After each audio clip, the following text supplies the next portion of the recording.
जरा सोचिए कि वर्ल्ड के किडनी और फेफड़े कहे जाने वाले अमेजॉन रेन फॉरेस्ट में यदि इलीगल गोल्ड माइनिंग हो जाती है तो ह्यूमंस पर इसका इम्पैक्ट किस हद तक पड़ सकता है। ऐसा ही कुछ हो रहा है असल में अमेजॉन रेन फॉरेस्ट वाले एरिया में। एक्चुअली में यहाँ पर गोल्ड के प्रेशर बहुत अधिक मात्रा में मिलते हैं, इलीगल गोल्ड माइनिंग हो रही है क्योंकि इंटरनेशनल लॉ और ब्राजील के नेशनल लॉ यहाँ पर गोल्ड माइनिंग की परमिशन नहीं देते हैं। सो कुछ इलीगल अथॉरिटीज यहां पर आती हैं, गोल्ड माइनिंग करती हैं, जो गोल्ड के प्रेशर है ये निकालती हैं।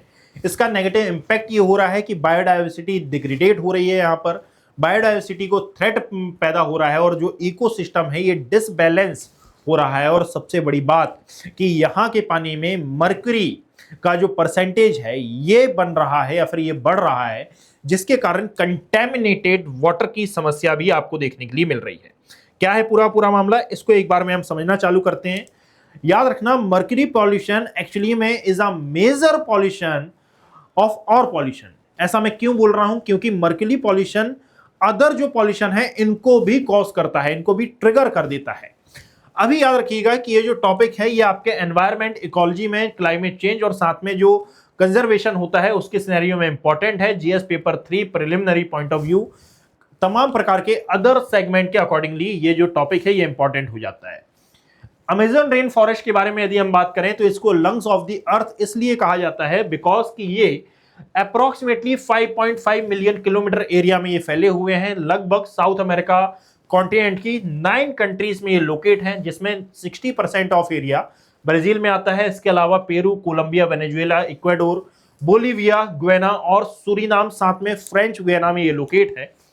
यहां पर जो अर्थ में जितनी भी स्पीसीज पाई जाती हैं उनका 10% अकेले इन फॉरेस्ट में आपको देखने के लिए मिलेगा। और फ्रेश वाटर डिस्चार्ज की यदि हम बात करें तो 20% ये उत्पन्न करता है फ्रेश वाटर। बात समझिए, यानी कि वर्षा जल, नदी का जल, इन तमाम प्रकार के सिनेरियो के अकॉर्डिंगली यदि हम बात करते हैं। 3 चीजें यहां पर इंपॉर्टेंट है कि असल में ये इतने ज्यादा डेंस फॉरेस्ट हैं कि आपको यहां पर क्लाइंबर ट्रीज, क्लाइंबर एनिमल और साथ में ये जो वृक्ष जनित जो पौधे हैं ये आपको देखने के लिए मिलेंगे।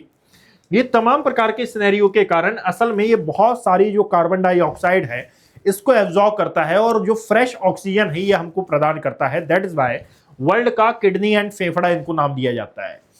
फेमस जो यानी एक एनवायरमेंटलिस्ट और साथ में ज्योग्राफिस्ट हुए, इनका कहना था by the name of Charles Darwin और साथ में वॉन हम्बोल्ट। इन्होंने कहा था कि यदि ह्यूमन के जैसे इस अर्थ पर सरवाइव करना चाहता है तो वो केवल एक काम करे कि वो कभी भी रेन फॉरेस्ट में एंटर ना करे। यानी कि यदि ह्यूमन इन रेन फॉरेस्ट को डिस्ट्रॉय नहीं करता तो याद रखना कि बहुत लंबे समय तक जो ह्यूमन है ये इस अर्थ पर, इस धरा पर सरवाइव कर सकता है, यदि ये climate change and global warming करता भी रहता है तो भी।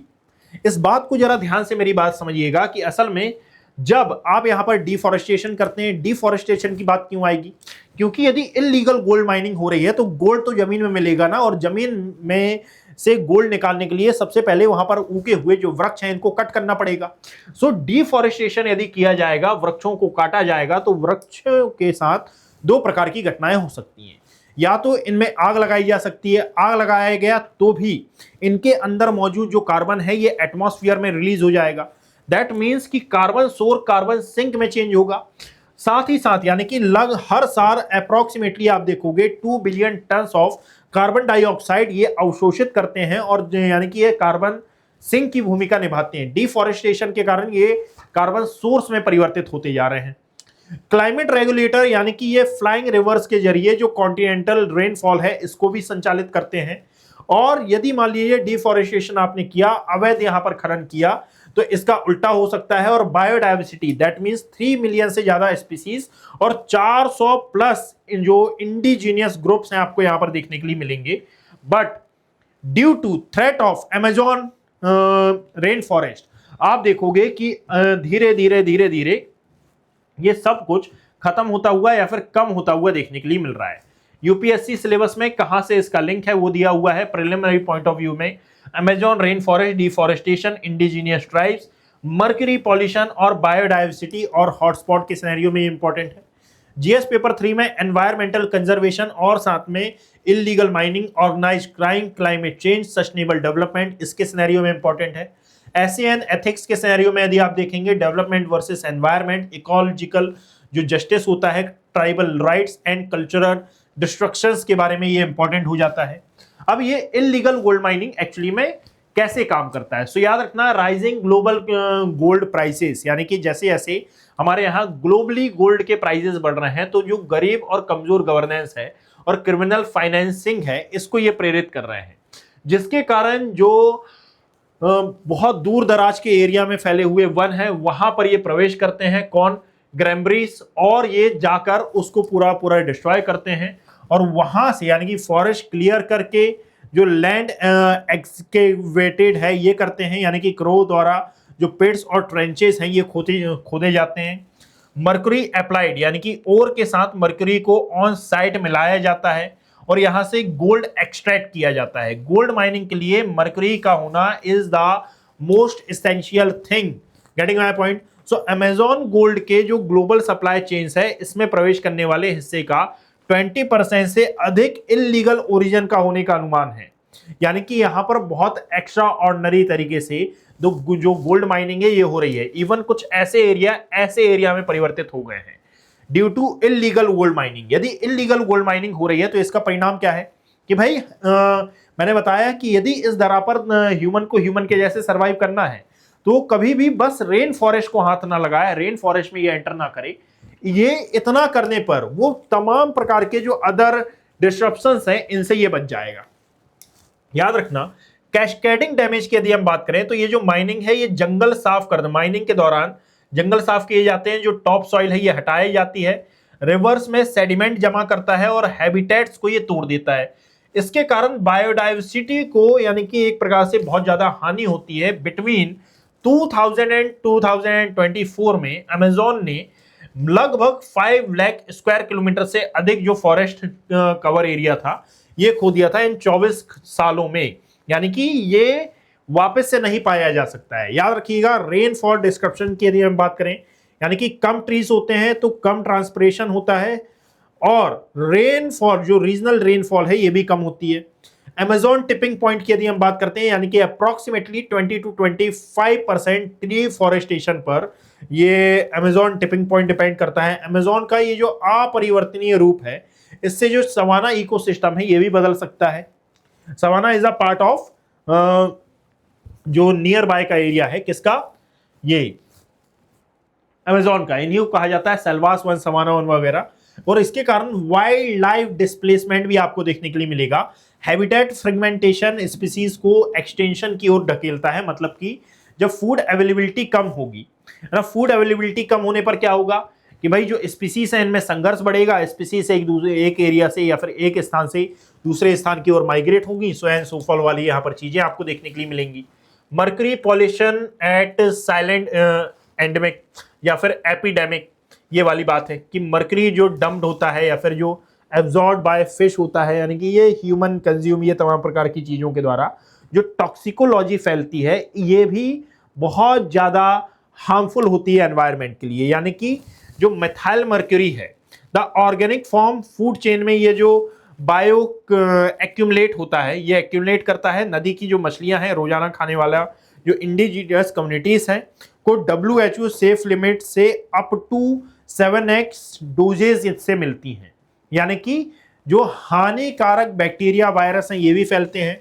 कई प्रकार की जो स्पीसीज हैं इनको भी खतरा होता है। 2023 में ब्राजील के एक क्षेत्र में एक पब्लिक हेल्थ इमरजेंसी घोषित की गई थी, जहां पर इलीगल माइनिंग से एनक्रोचमेंट के कारण एक प्रकार से माल न्यूट्रिशन, मलेरिया और जो मर्करी पॉइजनिंग है इसके 570 केस आए थे। इवन केस तो ज्यादा थे बट 570 चाइल्ड्स की इसमें डेथ हुई थी।